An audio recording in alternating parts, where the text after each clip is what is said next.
It's that time of year again. The days are getting longer. It's getting colder outside. We're one day at a time getting closer to New Year's. I've got my pen. I've got some Post-its. Let's make some Get Googly New Year's resolutions. For my first one, it's something that's always bothered me from childhood. I always wondered why Elmer Fudd never got that rascally rabbit. So I'm going to help him do that during this break. Number 2, it's a little bit more complex. It takes a little bit more time. It's something, again, that's bugged me for a long time, but I think I'm going to finally put in the time this year to finally understand Inception and see what kind of movie it actually is. It might take a while, but I'm really excited to see that finally through as a goal.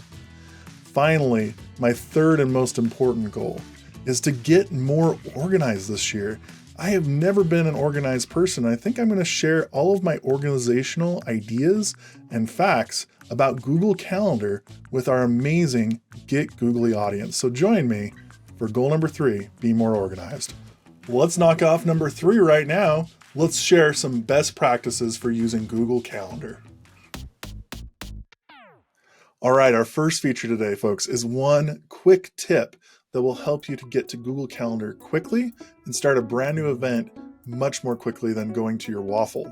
From your browser window, go ahead and go up to your Omnibox and type in the words cal.new.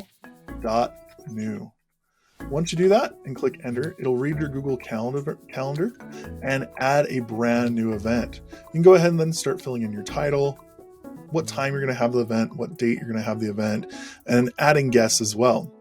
However, there's 2 features that are worth knowing inside of Google Calendar events. You can add Google Meet video conferencing if your LEA allows that. The other new feature is down below. It says create meeting notes. What this does is it creates a notes document that will be shared with all of the guests on the event and can be commonly used to develop notes and to-do items from your scheduled appointment. Closing this out, folks, we're going to go ahead and discard that. And we're going to go into my actual calendar for a minute. Once you're in your calendar, the first feature I want to show you is a newer feature inside of Google Calendar that might help you stay organized if you work with people on a national or international level. Underneath my mini calendar right here, you might notice that I have many different time zones and their corresponding times. You can have a world clock with any time zone around the world. To set this up, go to your settings cog in the top right corner, click settings, and in there, underneath language and region, if you scroll down a bit, you'll see world clock, and you can add as many time zones that you would like to add. The second thing I want to show you really quickly is underneath the create tab.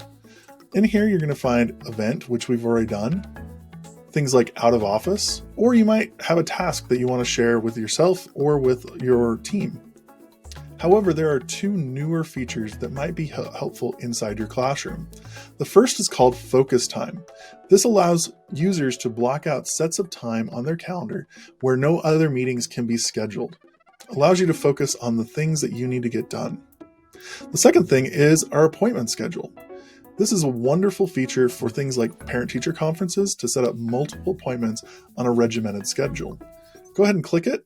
And it'll take us to this page where you can go ahead, add a title, choose the appointment duration from 15 minutes all the way up to a custom unlimited amount, and then you can choose your general availability. You can either have it repeat weekly or does not repeat, and you can choose the dates and times that you're going to be available for scheduling.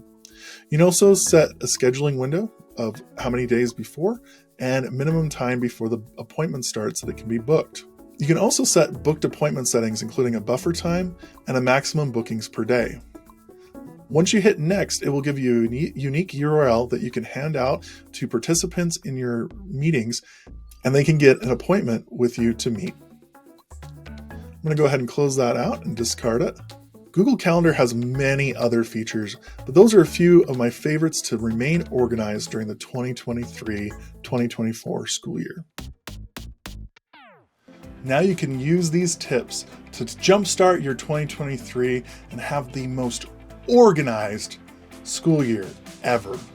Use these tips for Google Calendars to schedule everything during your school year, and you'll be off to the best school year ever. Join us next time on Get Googly for more great Google tips.